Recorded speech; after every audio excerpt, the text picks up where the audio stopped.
वह सांख्य दर्शन प्रभाव के अंतर्गत सांख्य की चर्चा हमने प्रारंभ की थी, और इसमें हमने देखा था पहले जो कि सांख्य का परिचय हमने कल देख लिया था पहले ही। उसके बाद इनकी जो टीकाएं हैं, जो प्रमुख टीका है उनकी चर्चा हमने की थी। उसके बाद सांख्य के परिचय के अंतर्गत जो श्रुतियों में जहां जहां चर्चा है, ये यहाँ पर जितने भी देख रहे हैं जो कि कटिंग जो डाले गए हैं, ये डॉक्टर मीनाक्षी जी के द्वारा तैयार है। तो यहाँ पर श्रुतियों से जो श्रुतियों में जो उपलब्ध है उनकी चर्चा यहाँ पर की गई है। उसके बाद संपूर्ण जो है अर्थात ये सप्तति जो कहा जाता है, वस्तुतः ये 72 कारिकाएं हैं, जिसमें कि आप एक क्रम से देखेंगे जो कि कुछ बहुत ही महत्वपूर्ण है। इन कारिकाओं को आप नंबर नोट कर सकते हैं। जैसे प्रथम महत्वपूर्ण में है, द्वितीय बहुत महत्वपूर्ण में है, तृतीय प्रथम जो है ये आपका परिचय प्रस्तुत करता है। द्वितीय जो है वह बताता है जो कि कैसे ये जो हम कहते हैं जो कि मुक्ति की बात करते हैं, दुख त्रय से मुक्ति, वो कैसे हो सकता है, उसके लिए उपाय बताते हैं। फिर उसके बाद तत्व की चर्चा की जाती है तृतीय के अंतर्गत। चतुर्थ में आप देखते हैं जो कि प्रमाण की बात की जाती है सामान्य रूप से, केवल परिचयात्मक। उसके बाद उसको एक्सप्लेन किया जाता है, व्याख्यायित किया जाता है 5वें में। और उसके बाद आप देखते हैं जो कि दूर होने के कारण या अन्य जो कारण है जिस कारण से आप इनको नहीं समझ पाते हैं, प्रकृति की जो अनुपलब्धि होती है, प्रकृति को जो हम आप नहीं देख पाते हैं, वो क्यों नहीं देख पाते हैं, तो उसके लिए 7वें 8वें कारिका में इनको बताया गया है, जो कि सामान्य रूप से आप केवल अनुमान के माध्यम से जान सकते हैं, साक्षात नहीं देख पाते हैं। क्योंकि हमने जब हम सृष्टि प्रक्रिया में चर्चा करेंगे तो हम देखेंगे जो कि महत बुद्धि से प्रारंभ होकर के जब तक यह पंच महाभूत में नहीं आता है, तब तक आपके इंद्रिय के विषय गोचर नहीं हो पाता है। तब तक ये इंद्रिय का विषय नहीं बन पाता है। ये पंच महाभूत के स्तर के आने के बाद ही आप इसको देख पाते हैं। उससे जो पहले की अवस्था है उसमें आपको देखने में कुछ समस्याएं हैं, जिसको कि बताया गया है 7वें 8वीं कारिका में जो बताया गया है, इस कारण से। उसके बाद 9वीं कारिका महत्वपूर्ण है क्योंकि इसमें सत्कार्यवाद के सिद्धांत को बताया गया है। फिर आप 10वीं कारिका देखते हैं, 11वीं कारिका में 10वीं में आप प्रकृति के सिद्धि के लिए देखते हैं, प्रकृति के गुणों को की बात करते हैं आप। उसके बाद पुरुष की चर्चा किया गया है 11वें में। उसके बाद गुणों की बात की गई है, जो कि 12 13 जो देखते हैं आप गुण की देखते हैं। उसके बाद यहाँ पर सिद्धि जो है, सिद्धि के लिए दिया गया है वेदानाम परिमाणात् समन्वयात् सिद्ध प्रवृत्तेश्च। तो ये जो विभाग है पुरुष प्रकृति का विभाग करके जो आप देख पाते हैं, ये सब सभी 15 में आप देखते हैं। तो इस तरह से फिर पुरुष के अस्तित्व के लिए अगर देखते हैं 17वीं कारिका, जो कि बहुत पुरुष के बहुत्व के लिए ये पुरुष के अस्तित्व के संदर्भ में। उसके बाद 18वीं में पुरुष के बहुत्व के लिए देखते हैं। तो इस तरह फिर आप आगे बढ़ते हैं। आगे बढ़ने के बाद 21वीं में देखते हैं जो कि ये पंगवंध के समान, अर्थात तो अंधा और लंगड़ा का जैसे समायोजन होता है, उसी तरह ये सांख्य की सृष्टि के संदर्भ में बताया गया है, जो कि यहाँ पर यही प्रश्न यहीं पर आकर के फंस जाते हैं ये, जो कि 21वीं कारिका जो है, जो कि कहते हैं सर्ग तो होती है, लेकिन सर्ग ये कैसे हो पाता है, तो उसके लिए व्याख्यायित ढंग से नहीं कर पाते हैं। ढंग से मतलब ये कहते हैं कि पंगवंध के समान होता है, जैसे अंधा और लंगड़ा चल पाता है, उसी तरह यहाँ पर होता है। फिर उसके बाद श्रेष्ठ प्रक्रिया प्रारंभ करते हैं, प्रतिर्महां सत्व अहंकारा, ये क्रम से बताते हैं। उसके बाद फिर आकर के सर्ग अलग अलग तरह स्तर पे बताते हैं, प्रत्यय सर्ग भाव सर्ग की बात करते हैं। फिर यहाँ से आकर के जो 22 से लेकर के आप आगे बढ़ते हैं, इसमें आप मुख्य रूप से देख लीजिए जो कि 30वीं कारिका तक जो है, इनसे बहुत ही जटिल प्रश्न बन जाते हैं, क्योंकि इनको आप इग्नोर करते हैं और इनसे जो प्रश्न बनते हैं उसको आप समझ नहीं पाते हैं। इसके बाद आगे जो 31 से लेकर के आगे जो भी कारिका आप देख रहे हैं, इन सबसे बहुत ज्यादा प्रश्न नहीं बनते हैं, लेकिन जब भी प्रश्न बनते हैं तो आपको समस्या देते हैं। तो इसीलिए आप इसके जो कम से कम हिंदी टीका एक बार अवश्य देख लिया करें, ताकि जब भी कोई प्रश्न आए तो आप सहजता से उसको उत्तर दे सकते हैं। उसके बाद सभी अपना म्यूट रखेंगे प्लीज। उसके बाद हम देखते हैं जो कि 46वीं कारिका से प्रत्यय सर्ग की बात की जाती है। ये महत्वपूर्ण हो जाता है, 46 से लेकर के 50 तक जो आप देखते हैं, इसको ठीक से ध्यान में रखना है, क्योंकि इनसे प्रश्न बनते हैं। हालांकि यहाँ पर हम चर्चा करेंगे सभी की, जो कि समराइज्ड फॉर्म में हम चर्चा करेंगे ही, लेकिन आप चूंकि अधिक से अधिक गेन करना चाहते हैं, इसलिए ये बेहतर होगा जो कि आप इसके जो भावार्थ है वो कम से कम आप समझ लेंगे, तो आपको और भी इस लेक्चर के बाद अगर आप उसको पढ़ लेते हैं तो आप और भी परिपुष्ट हो जाएंगे इस संदर्भ में। तो उसके बाद अन्य जितने भी हैं, ये अन्य जितनी भी कारिका है, उसमें 59वीं कारिका जो है वह एक महत्वपूर्ण हो जाता है, उसको ध्यान में रखना है। उसके बाद आप आगे देखते हैं जो कि 61, 62 जो है यह विशेष रूप से महत्वपूर्ण है। और इसके बाद 68वीं कारिका जो है यह महत्वपूर्ण हो जाता है। तो इस तरह से आप मूल रूप से 70 तक ही ये चर्चा है। उसके बाद जो चर्चा यहाँ पर वो किया जा रहा है वह केवल परंपरा को बताया जा रहा है। मूल रूप से 70 कारिका ही इसमें है, लेकिन कारिका की संख्या कुल 72 है, ध्यान रखेंगे 72। उसके बाद हमने इसकी चर्चा की थी, जो कत्रया विघाता जो है इसकी हमने पहले ही चर्चा कर ली है। उसके बाद ये तत्व का परिगणन जो किया गया है वह भी हमने पहले देख लिया है। उसके बाद तत्व के स्वरूप का विभाजन जो है, तत्व विवेचन जो है, ये हमने कल देख लिया था। इसके बाद इसमें एक प्रश्न बन जाता है जो कि सात्विक, राजसिक, तामसिक। हालांकि जब आप प्रत्यय सर्ग आदि देखते हैं वहां पर विस्तार पूर्वक आप देखते हैं, तो ये कहते हैं जो कि आप जानते हैं जो कि प्रकृति से जो भी उत्पन्न होगा वह अनिवार्य रूप से 3 गुणों वाला होगा, सात्विक, राजसिक और तामसिक। इन तीनों का परस्पर साम्यावस्था जो होती है वह साम्यावस्था प्रकृति है। साम्यावस्था से जब आप आगे बढ़ते हैं, अर्थात उसमें विचलन होता है, तब जाकर के सृष्टि प्रक्रिया प्रारंभ होती है।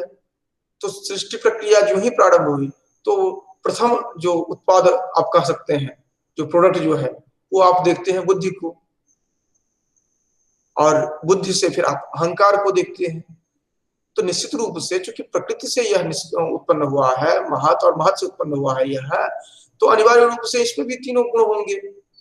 अर्थात आप संसार में जो भी पदार्थ देखते हैं, हर में वह त्रिगुण है, क्योंकि वो प्रकृति से निष्पन्न है। तो सात्विक, राजसिक, तामसिक तीनों होंगे। अब वो डिपेंड करता है, वह निर्भर करता है जो कि किसमें कितना है। तो इस दृष्टि से आप ध्यान में रख करके चलेंगे तो आप देखते हैं जो कि सात्विक अंश जो है कामुख्यन, उससे ज्ञानेंद्रियों की उत्पत्ति देखते हैं। इसी तरह आप जो तामसिक है उससे आप कर्मेंद्रियों तन्मात्राओं की देखते हैं। और इसके बाद आप इधर मध्य में जो बच जाते हैं उनमें आप देख रहे हैं, यहाँ पर एक राजसिक है, राजसिक कर्मेंद्रिय होगा, एक बार कंफर्म कर लेंगे। तो ये सात्विक, राजसिक और तामसिक तीनों देखते हैं। मुख्य रूप से सात्विक से ज्ञानेंद्रिय और तामसिक से हम तन्मात्रा को ध्यान देते हैं। और वैसे भी आप ध्यान रख सकते हैं क्योंकि तामसिक तन्मात्रा और सात्विक जो है वह ज्ञानेंद्रिय। उसके बाद हम आते हैं प्रमाण पर। प्रमाण की भी हमने संक्षिप्त में चर्चा कल कर ली थी, इसलिए हम उस पर नहीं विस्तार में जा रहे हैं। अब आते हैं इनको देखने के लिए प्रकृति और पुरुष को समझने के लिए। तो इसके लिए आप देखेंगे 2 कारिकाएं दी गई है। एक तो हेतु मदनित्यव्यापी सक्रियम एकमाश्रितम लिंगम सावयवम परतंत्रम व्यक्तम विपरीतम अव्यक्तम, और दूसरी कारिका आप देखते हैं त्रिगुण विवेक विषय सामान्यम अचेतनम प्रसव धर्म व्यक्तम तथा प्रधानम तद विपरीत तथा च पुमान। ये दो कारिका आप देखते हैं। ये तीसरी कारिका आप देखेंगे जो कि वहां पर अलग अलग जब दोनों को समन्वय करके चर्चा करेंगे तो उस समय में, अर्थात तीन कारिका आपको ध्यान में रखना है। एक तो हेतुमत अनित्य व्यापी सक्रिय अनेकमाश्रितम लिंगम सावयवम परतंत्रम व्यक्तम विपरीतम अव्यक्तम। ये एक ही कारिका में दोनों की बात की गई है। व्यक्त के गुणों को बताया गया है और अव्यक्त जो है उनको इंडिकेट कर दिया गया है। अब देखिए कह रहे हैं जो कि हेतुमत कारिका याद रखना जरूरी है, तभी जाकर के आप स्पष्ट कर पाएंगे। हेतुमत, हेतुमत कहते हैं हेतु, हेतुमान ऐसे आप कह सकते हैं। जैसे कहते हैं गुणवान, धनवान। हेतुमान वहां पर धनवान है। मतुप और वतुप दो प्रत्यय आप देखेंगे जब आप व्याकरण में प्रवेश करेंगे वहां पर, तो वतुप का वान जुड़ता है, मतुप का मान जुड़ता है और लिंग के अनुसार चेंज होता है। तो हेतुमत व हेतुमान, हेतु वाला अर्थात जो कारण वाला हो, अर्थात कारण से उत्पन्न हुआ हो, कारण से जन्य है, आविर्भाव जिसका हुआ है, आविर्भाव जो अर्थात जो उत्पन्न हुआ है। तो यहां पर हो गया क्या, क्योंकि हेतुमत वह कारण से उत्पन्न होगा। किस कारण से उत्पन्न होगा, ये हम चर्चा किसके लिए कर रहे हैं, व्यक्त के लिए। और व्यक्त कौन है, ये हमने देखा था यहाँ पर। व्यक्त कौन है, तो ये 23 व्यक्त हैं, अर्थात महत या बुद्धि, अहंकार, पंच तन्मात्राएं, पंच ज्ञानेन्द्रिया, कर्मेंद्रिया और महाभूत तथा मन। ये जो 7 + 16, ये जो 23 है, ये व्यक्त है।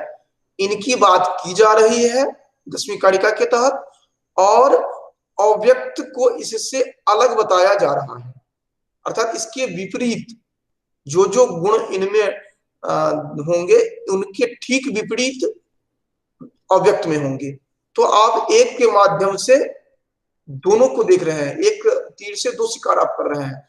एक तो व्यक्त का क्या गुण है वो जानने का प्रयास कर रहे हैं, उसके साथ साथ अव्यक्त जो है वह अव्यक्त किस गुण, किन किन गुणों वाली है उसको आप समझने का प्रयास कर रहे हैं।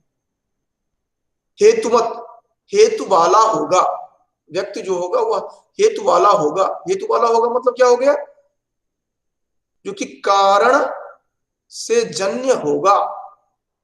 तो जो भी आप 23 देख रहे हैं वो फर्स्ट वन जो है प्रकृति, उससे उत्पन्न हुआ है, लेकिन विपरीतम अव्यक्तम, अव्यक्त जो है प्रकृति जो है वो उसके विपरीत है, मतलब वह कारण से उत्पन्न होने वाली नहीं है, आविर्भावशीला नहीं है। एक समझ लिया। दूसरा है हेतुमत अनित्यम। यहां पर हेतुमद अनित्यम इस तरह ध्यान रखेंगे, जैसे तददोषु शब्दार्थों कहते हैं, इसी तरह यहां भी ध्यान रखेंगे, क्योंकि हेतुमत अनित्यम, अनित्य है, नित्य नहीं है, अर्थात तिरोभावशील है, नष्ट तो होता नहीं है, वो फिर मूल प्रकृति में समा जाता है, अर्थात जो त्रिगुण लयावस्था जो होता है उसी में सिमटा जाता है। तो कह रहे हैं अनित्य है यह। फिर उसी समय में एक लाइन हमेशा सब में ऐड होगा, विपरीतम अव्यक्तम। विपरीत अव्यक्त जो है प्रकृति जो है वह विपरीत होगा, इससे होगी, इससे अर्थात वो नित्य होगी, अर्थात वो हमेशा विद्यमान रहने वाली होगी। अव्यापी, कारण से व्याप्य होगा, व्याप्य और व्याप्त, ये व्याप्य और अव्याप्य। व्याप्य जो होगा वह होगा क्या, जो कि व्याप्त होता है जो उसमें कवर्ड हो जाए, अर्थात सर्वगत, ये सर्वगत उसमें समा जाए पूरा। और अव्याप्य जो होता है वह असर्वगत है, पूर्णतः वहां पर नहीं होगा, अर्थात वह उसका रेंज अधिक होगा। तो यहाँ पर प्रकृति का रेंज जो है वह अधिक होगा, और यह जो है यह कारण से व्याप्त होगा, कारण के रेंज में यह होगा। और कारण क्या है? प्रकृति है, तो प्रकृति के का जो सर्किल है उस सर्किल में विदिन होगा, अर्थात वह केवल उतने में ही लिमिटेड होगा, सर्वगत नहीं होगा, अर्थात अन्य जगह भी व्याप्त नहीं होगा वह। जबकि प्रकृति जो है वह एक सर्किल से आगे भी सर्वत्र व्याप्त है। तो अव्यापी का अर्थ है जो कि वह जो लिमिटेशन जो दिया गया है उससे उसमें ही रहने वाला, उससे अधिक नहीं रहेगा। और लिमिटेशन क्या होगा? जो प्रकृति के से निष्पन्न जो है, प्रकृति से उत्पन्न जो है, उनका जो लिमिटेशन है वही लिमिटेशन इनका होगा। सक्रियम, यह सक्रिय होगा, अध्यवसाय आदि अपने नियत कार्य को करने वाला होगा, सक्रिय होगा। और अब प्रकृति को इस तरह अगर देखा जाए तो प्रकृति इसके विपरीत निष्क्रिय होगी, इसको आप एक जगह कहीं नोट कर लेंगे। उसके बाद अनेकम, अनेक होंगे, मतलब 23 आप बता रहे हैं तो ऑटोमेटिकली ये अनेक है, जान रहे हैं। और उसके बाद भी इनके भेद प्रभेद होते जाएंगे और अनंत ये जो संसार देख रहे हैं उनकी दृष्टि से ये बहुत ही सारे हो जाएंगे। तो कुल मिलाकर के तो ये टोटल 23 तो है ही व्यक्त, उसके साथ साथ यह आगे बढ़कर के पंचमहाभूत से और आगे बढ़कर के आप अनंत देखते हैं। तो सर्ग भेद से भिन्न होंगे, जबकि विपरीतम और व्यक्तम, प्रकृति जो है वह एक ही होगी। इसके बाद हम देखते हैं जो कि आश्रितम, या आश्रित होगा, लेकिन प्रकृति जो होगी वह किसी पर आश्रित नहीं होगी। ठीक, उसके बाद आश्रितम लिंगम, किसका लिंग दिखाई पड़ेगा? लिंग का अर्थ चिन्ह, आइडेंटिफिकेशन, इसका लिंग दिखाई पड़ेगा अपने कारण का अनुमापक, जो कि आपने देखा था सत्कार्यवाद की जब चर्चा हमने की थी तो वहां पर हमने देखा था जो कि कारण भावाच सत्कार्यम, कारण का भाव वहां पर दिखता था। ये कारण का भाव यहाँ पर दिखेगा व्यक्त में, लेकिन अव्यक्त में कोई कारण ही नहीं है, तो कारण का भाव या चिन्ह कहां से दिखेगा? सावयव, ये तीनों के गुणों का मेल है, और वो निरवयव, निरवयव मतलब तीनों की का जो है वह साम्यावस्था है। इसीलिए आप ये नहीं आप आइडेंटिफाई कर सकते हैं कि इसमें सत्व अलग है, रज अलग है, तम अलग है, या सत्व अधिक है या रज अधिक है या तम, तीनों का एक है, इसमें कंफ्यूज नहीं करेंगे। सावयव जो यहाँ पर कहा गया है तो निरवयव का अर्थ यहाँ पर वो नहीं समझेंगे जो कोई गुण होगा ही नहीं, वहां पर साम्यावस्था होगी। फिर परतंत्रम, परतंत्र का अभिप्राय है कि ये जो व्यक्त होंगे ये परतंत्र होंगे, मतलब अपने कारण पर निर्भर होंगे, और अव्यक्त जो है वह कारण कोई है ही नहीं तो उस पर व्यक्त नहीं होंगे, तो होंगे। इस तरह आप ये जो कारिका है 10वीं कारिका उसको आपने समझा, जो कि हेतुमद अनित्यम व्यापी सक्रियम अनेकमाश्रितम लिंगम सावयवम परतंत्रम व्यक्तम विपरीतम अव्यक्तम। यहाँ पर अव्यापी जो दिया गया है ये ध्यान रखेंगे, जो कि यह नपुंसक लिंग जो है विशेष से उसका विशेषण है, इस कारण से अव्यापी ह्रस्व है। अगर पुल्लिंग होता तो अव्यापी होता, दीर्घ होता, तो ये ह्रस्व दीर्घ का अंतर अब ध्यान में रखेंगे, नहीं तो कारिका ही गलत हो जाएगी और यह अशुद्ध माना जाएगा, ये ध्यान रखेंगे। इसके बाद अब आइए इनको देखें, व्यक्त और बाइफर्केशन, व्यक्त और पुरुष के मध्य। आपने वहां पर तो देखा व्यक्त और अव्यक्त के मध्य, अब व्यक्त और पुरुष के मध्य देखिए। कहते हैं त्रिगुणम अविवेक विषय सामान्यम अचेतनम प्रसव धर्मी व्यक्तम तथा प्रधानम विपरीत तद विपरीत तथा च अपमान। अब जो ये गुण बताए जा रहे हैं ये गुण व्यक्त अव्यक्त दोनों के होंगे, लेकिन पुरुष जो होगा इसका ठीक विपरीत होगा। कैसे है? त्रिगुणम, ये फिर व्यक्त जो है नपुंसक लिंग में है, इस कारण से सब नपुंसक लिंग में ही देख रहे हैं। त्रिगुणम अविवेकी, त्रिगुणम अविवेकी, त्रिगुण होगा और अविवेकी, ये अविवेकी होगा। अविवेकी मतलब परस्पर सम्मिश्रण के बाद कार्य कारण स्वभाव वाला। अविवेकी अर्थात वह अपने हिसाब से वो कुछ नहीं कर सकता है। वह जो होगा परस्पर जो त्रिगुणात्मक जो देख रहे हैं उसके अनुरूप वह कार्य वाला होगा, इसीलिए अविवेक यहाँ पर दिया गया है।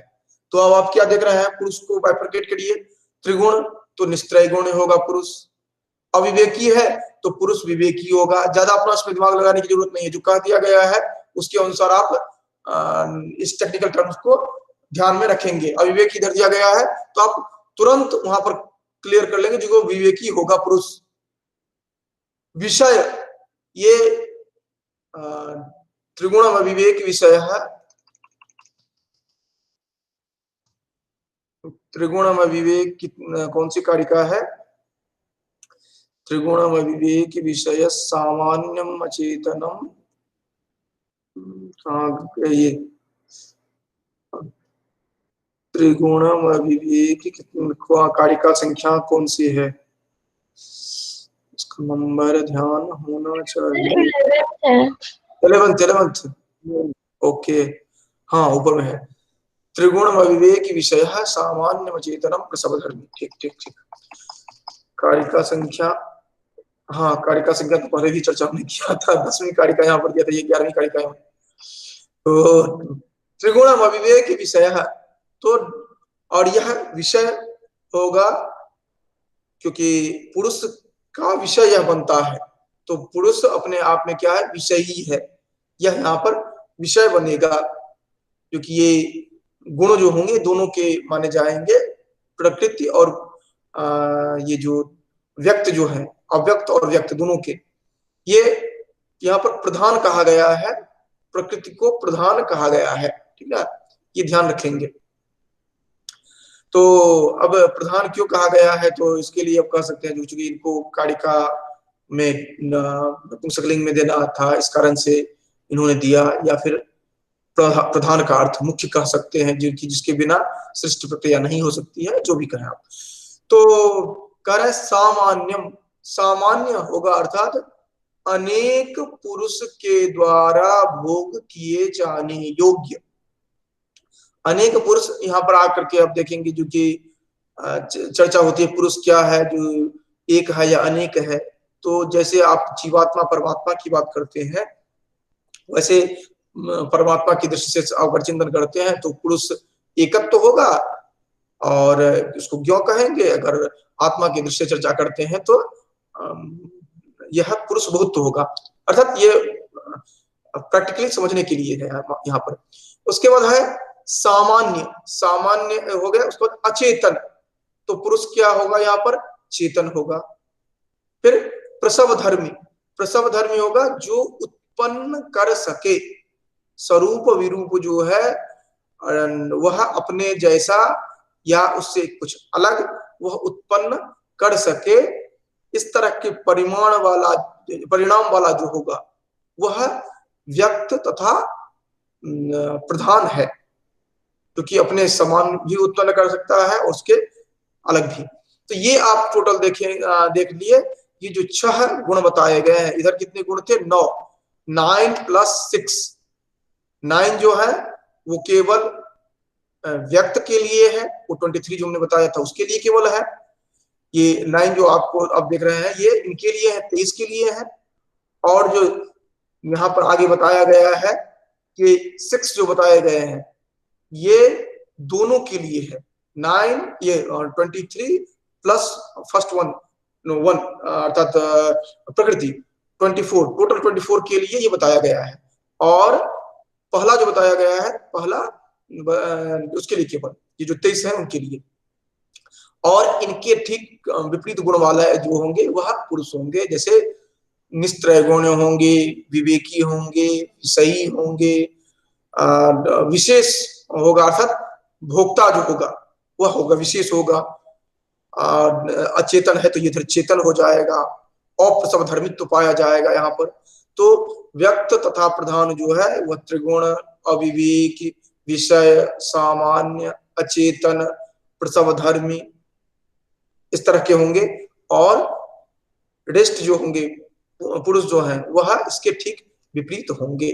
और यही चीज हमने यहाँ पर स्पष्ट की है। त्रिगुणात्मिका प्रकृति, त्रिगुण साम्यावस्था प्रकृति ऐसे कहा जाता है।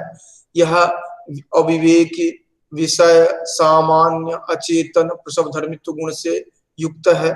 प्रकृति को हम अगर देखते हैं, यह अव्यक्त एवं विभु है, इंद्रियों के द्वारा प्रत्यक्ष नहीं होता है, इसका केवल अनुमान होगा, यह प्रत्यक्ष नहीं हो सकता है। इसके बाद प्रधान, अव्यक्त एवं जगत का उपादान कारण है। यह प्रधान है एवं अव्यक्त है, साथ ही जगत का उपादान कारण है। ठीक।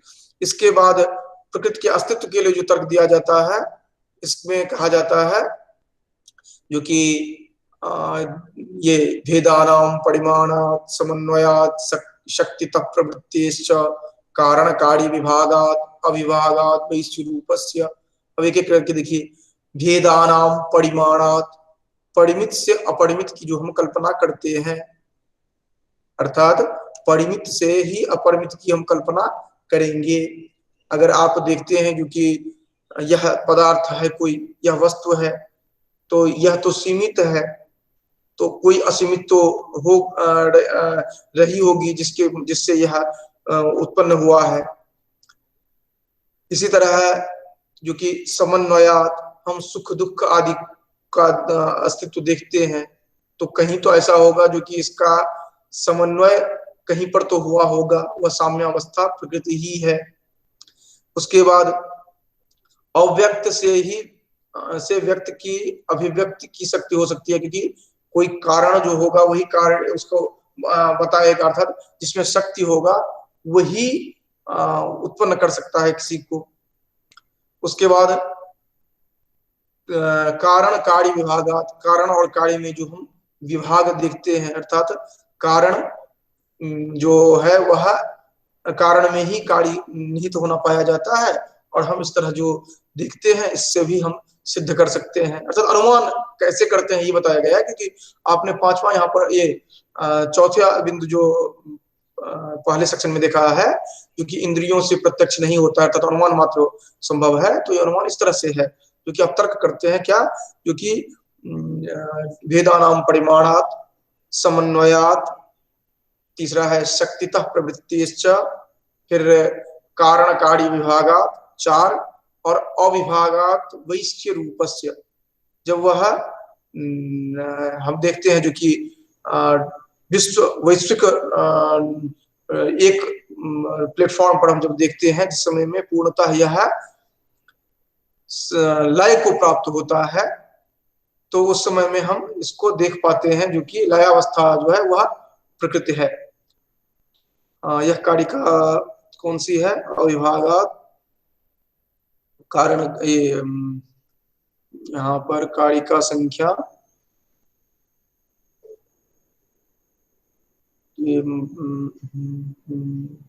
ये जो हमने देखा था जो कि सूक्ष्म में ये प्रत्यक्ष नहीं हो सकता, ये 7वीं कारिका हमने चर्चा की थी। तो ये 7वीं कारिका ध्यान रखेंगे। ये अविभागात् वैश्वरूपस्य है, यहाँ पर ये जो है टाइपोस है, यहाँ पर ये करेक्ट कर लेंगे, ये वैश्य रूपस्य नहीं है, वैश्वरूपस्य। ठीक है। तो भेदानाम परिमाणात् समन्वयात् शक्तितः प्रवृत्तिश्च कारणकारी विभागात् अविभागात् वैश्वरूपस्य, विश्व से बना है वैश्व। तो वैश्वरूप जो आप देखते हैं, अर्थात लयावस्था जो देखते हैं, वो लयावस्था में की कल्पना आप इसी तरह से आप कर सकते हैं। तो ये 5 तर्क दिए गए हैं प्रकृति के अस्तित्व के लिए। ठीक है। इसके बाद यहाँ पर अर्थात अव्यक्त जो है उसकी सिद्धि अनुमान से होती है। अव्यक्त अकृत है, अर्थात अहेतुक है, नित्य है, व्यापक है, स्वतंत्र है, निरवयव है। तो इस तरह आप ध्यान में रख सकते हैं, जो कि ये जो 3-4 कारिकाएं यहाँ पर दी गई है, खास करके 3 कारिका। हेतुमत अनित्यम अव्यापी सक्रियम अनेकमाश्रितम लिंगम सावयवम परतंत्रम व्यक्तम विपरीतम अव्यक्तम। दूसरी कारिका आप देखते हैं जो कि 11वीं कारिका, त्रिगुण विवेक विषय सामान्यम अचेतनम प्रसवधर्मी व्यक्तम तथा प्रधानम तद विपरीत तथा च उपमान और भेदानाम परिमाणात् समन्वयात् शक्तितः प्रत्यक्ष कारणकारी विभागात् विभागात् वैश्वरूपस्य। ये आपने देखा इसके संदर्भ में। अब आगे देखते हैं, क्योंकि पुरुष के संदर्भ में चर्चा करते हैं। जो हमने जो देखा था 11वीं कारिका वही यहाँ पर फिर चर्चा कर रहे हैं, क्योंकि त्रिगुण विवेक विषय सामान्य चेतनम प्रसव धर्मी व्यक्तम तथा प्रधानम तद विपरीत तथा चौपमान। तो तद विपरीत तथा चौपमान के माध्यम से हमने देखा था, क्योंकि वह अत्रिगुणात्मक होगा अर्थात निस्त्रय गुण होगा, विषय ये विवेकी होगा, अविषय अर्थात विषयी होगा मतलब दृष्टा होगा, उसके बाद असामान्य होगा, उसके बाद चेतन, वहां पर अचेतन है यह चेतन है, परिणामी, उसके बाद नित्य, कूटस्थ, साक्षी, दृष्टा, निष्क्रिय, उदासीन, ये सभी गुण यहाँ पर आप देखते हैं इसके। अब इसकी सिद्धि भी अनुमान के द्वारा ही संभव है। कैसे? तो संघात परार्थत्वात्, संघात या एकत्रीकरण जो होता है वो किसके लिए होता है? किसी विशेष के लिए ही होगा, वो सामान्य के लिए तो हो नहीं सकता है। तो वह विशेष कौन हो सकता है? वह पुरुष हो सकता है। त्रिगुणादि विपर्ययात्, त्रिगुणादि के विपर्यय से, जब आप कहते हैं जो कि त्रिगुण साम्यावस्था है, तो ऐसा भी आप मान लेंगे जो कि त्रिगुण कोई निस्त्रय गुण भी है, तो निस्त्रय गुण कौन हो सकता है? वह ये पुरुष। त्रिगुणादि विपर्ययात् पुरुषोस्त्री भोक्तृ भावात्, ये सुख दुख आदि जो है उसको भोगने वाला अधिष्ठाता कौन होगा? तो वह अनिवार्य रूप से पुरुष होगा। और कैवल्यार्थम प्रवृत्तिश्च, और कैवल्य के प्रति, मोक्ष के प्रति जो जिसकी चाह हो सकती है वह पुरुष ही है।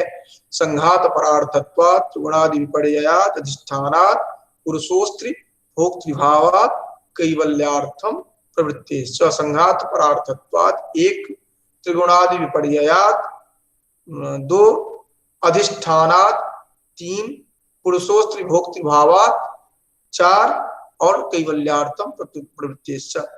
यहाँ पर सामान्य रूप से जब हम नहीं समझते हैं तो पुरुष प्रकृति का अभिप्राय हम वैसे ही कल्पना करने लगते हैं जैसे कि स्त्री पुरुष और स्त्री की कल्पना करते हैं। तो प्रकृति यहाँ पर स्त्री जैसे नहीं है, ये अपने दिमाग से हटा लेंगे, क्योंकि वो जब भी आपके दिमाग में रहेगा तो फिर वह बिल्कुल ही अलग आपको यह देगा, ध्यान देगा। आप ये मान सकते हैं कि पुरुष चेतन है और प्रकृति अचेतन है। इस तरह से अगर आप ध्यान में रखते हैं, जो कि प्रकृति जड़ है और पुरुष चेतन है, इस तरह से अगर आप ध्यान में रखते हैं तब आप जाकर के समझ पाएंगे। लेकिन यह थोड़ा अलग तरह से है, क्योंकि जो चेतन होता है उसमें सक्रियता दिखती है, यह चेतन होते हुए भी निष्क्रिय होता है। यह साक्षी है, दृष्टा है, नित्य है, कूटस्थ है, ठीक, और उदासीन है। इस तरह का आप इसको देख सकते हैं। और इसके बाद हमने देख लिया था, ये चर्चा हमने कर ली थी, जो कि संघात जो भी वस्तुएं होती है उसका वह किसी उद्देश्य की पूर्ति के लिए होते हैं। तो ये 24 जो भी देख रहे हैं पुरुष के लिए ही है, ये प्रयोजनात्मक प्रमाण दिए गए हैं। उसके बाद त्रिगुणादि विपर्ययात् जो है, यह त्रिगुणात्मक जगत से विपरीत किसी और त्रिगुण की जो बात हम करते हैं, यह तार्किक प्रमाण है।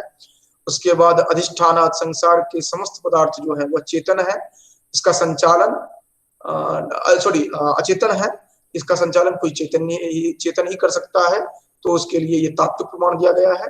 उसके बाद भोक्तृभावात्, भोक्तृभावात् है संसार की सभी वस्तु जो है वो भोग्य है और उसके लिए कोई भोक्ता का होना जरूरी है। प्रकृति अचेतन है, इस कारण से तो भोक्ता हो नहीं सकती है, तो इसलिए नैतिक प्रमाण दिया गया है। कैवल्यार्थम प्रवृत्तिश्च, विश्व में जो कुछ भी है वह मोक्ष के लिए ही प्रयासरत है, मुक्ति के लिए ही प्रयासरत है। तो वह मुक्ति के लिए कौन प्रयासरत हो सकता है? भौतिक जो अचेतन जो है वो मोक्ष के लिए तो प्रयास कर नहीं सकता है, तो पुरुष ही हो सकता है। इसलिए यहाँ पर धार्मिक प्रमाण यह दिए गए हैं। तो इस तरह के अलग अलग प्रमाण देखते हैं। उसके बाद हमने सत्कार्यवाद हमने कल देख लिया था, इसलिए सत्कार्यवाद को हम चर्चा नहीं करते हैं। क्योंकि एक पॉइंट रह गया था। सत्कार्यवाद को दो रूप में आप देखते हैं, एक तो परिणामवाद और दूसरा विवर्तवाद। परिणामवाद जो है वह भी दो प्रकार से दिखता है। एक है प्रकृति परिणामवाद, जो कि आप सांख्य योग में जो देख रहे हैं, हमने जो भी सत्कार्यवाद की चर्चा की है वो परिणामवाद है, और वो भी प्रकृति परिणामवाद है। और रामानुज का जो है वो ब्रह्म परिणामवाद है, वो भी सत्कार्यवाद मानते हैं। विवर्तवाद दूसरा जो फॉर्म है वह आचार्य शंकर का है, द्वैत वेदांत का है। तो आचार्य शंकर जो है वह विवर्तवाद मानते हैं, वो भी सत्कार्यवाद मानते हैं। तो परिणामवाद और विवर्तवाद ये दोनों ही सत्कार्यवाद के ही फॉर्म है। परिणामवाद में भी प्रकृति परिणामवाद और ब्रह्म परिणामवाद ये क्रमशः सांख्य योग और न्याय ये रामानुज मानते हैं, और विवर्तवाद इधर जो है वह आचार्य शंकर मानते हैं। और आप सत्कार्यवाद वगैरह की चर्चा हम न्याय में जब जाएंगे तब देखेंगे। तो ये चीज केवल स्किप किया था मैंने, तो ये मैंने यहाँ पर ऐड किया है। सत्कार्यवाद के लिए हमने चर्चा कर लिया था, जो कि सत्कार्यवाद के अंतर्गत कौन कौन आ गए अब आप देख सकते हैं, जो कि सांख्य योग रामानुज और शंकर ये आ गए सत्कार्यवाद के अंतर्गत। बौद्ध क्षणिकवाद के अंतर्गत आ जाएंगे, न्याय जो असत्कार्यवाद को मानेंगे, अद्वैत जो विवर्तवाद का है ये सत्कार्यवाद के अंतर्गत आ जा रहे हैं। और हमने कारिका बताई थी, क्योंकि असद अकरणात् या असद करणात् दुपादान ग्रहणात् उपादान ग्रहणात् सर्वसंभवाभावात् सर्वसंभव अभावात् शक्तस्य शक्य करणात्, ये हमने चर्चा की थी। कारण भावाच्च सत्कार्यम, कारण का अभाव जहां पर दिखेगा वह सत्कार्यवाद है। तो इस तरह हमने करणात् जो कि कार्य की सत्ता को कारण में सत मानना पड़ेगा, बिना उसको माने नहीं हो सकता, ये हमने चर्चा कल की थी। अब पुरुष बहुत की चर्चा करते हैं, क्योंकि तीन तर्क दिए गए हैं। जन्म मरण करणानाम या जनन मरण करणानाम कर रहे हैं। जनन मरण करणानाम प्रतिनियमात अयुगपत प्रवृत्तिश्च, जन्म और मरण भिन्न भिन्न होते हैं। संसार में जितने भी व्यक्ति हैं, जितने भी जीव हैं, उनके जन्म और मृत्यु भिन्न भिन्न होते हैं। पुरुष तो एक पारमार्थिक दृष्टि से जो देख रहे हैं तो उसमें पुरुष एक है, लेकिन चूंकि सभी के भिन्न भिन्न होते हैं, इस कारण से हमें पुरुष को पुरुष बहुत मानना पड़ेगा। दूसरा कारण दिया गया है, ये प्रथम कारण है जनन मरण करणानाम प्रतिनियमात, और दूसरा दिया गया है अयुगपत प्रवृत्तिश्च, जो भी कार्य करते हैं वह युगपत प्रवृत्ति नहीं होती है, अयुगपत प्रवृत्ति होती है। अलग अलग समय में अलग अलग कार्य लोग करते हैं। इस दृष्टि से भी यह स्पष्ट होता है कि पुरुष नानात्व है।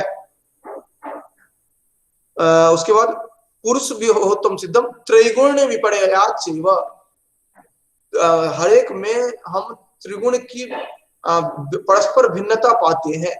ये जो भिन्नता है वह भी हमें बताता है, जो कि ये पुरुष अलग अलग है, एक ही पुरुष नहीं है। इससे पुरुष बहुत सिद्ध होता है। जनन मरण करणानाम, जन्म मरण करण तथा ज्ञान कर्मगत भेद जो है वह अलग अलग देखते हैं, जो कि एक के जन्म लेने से सभी जन्म नहीं ले लेते हैं। प्रतिनियमाद युगपत प्रवृत्ति ज्ञानेन्द्रिय और कर्मेंद्रिय की भिन्नता होने पर हम देखते हैं, जो कि ज्ञानेन्द्रिय और कर्मेंद्रिय सभी के अलग अलग काम करते हैं। एक अंधा हुआ तो सब अंधा नहीं हो जाता है। युगपत अयुगपत प्रवृत्ति, युगपत प्रवृत्ति नहीं देखी जाती है। ये अयुगपत प्रवृत्ति, इसमें प्रतिनियमात अयुगपत प्रवृत्ति। एक मिनट कारिका को देखें। आयु जनन मरण करणानाम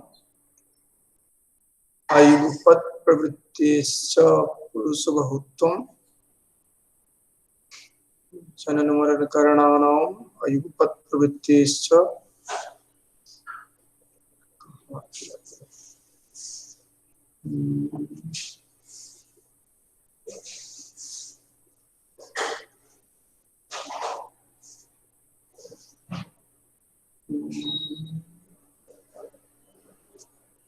ये कह रहे हैं जनन मरण करणानाम प्रतिनियमात अयुगपत प्रवृत्तिश्च। ये अयुगपत ठीक है, अयुगपत प्रवृत्तिश्च।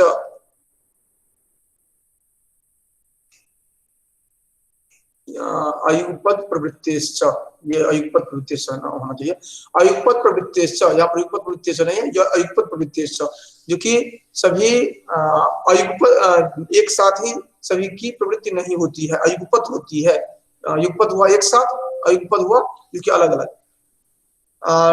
इस दृष्टि से भी, और त्रिगुण विपर्यायश्चैव, इस तरह हम देखते हैं जो कि किसी में राजसिक गुण अधिक पाया जाता है, किसी में तामसिक अधिक पाया जाता है, इस दृष्टि से हम देखते हैं। सृष्टि प्रक्रिया जो है हम नेक्स्ट क्लास में देखेंगे, सृष्टि प्रक्रिया, क्योंकि ये थोड़ा महत्वपूर्ण है और थोड़ा विस्तृत भी है, इस कारण से हम सृष्टि प्रक्रिया और प्रमाण जो हम है वह अगली कक्षा में देखेंगे। और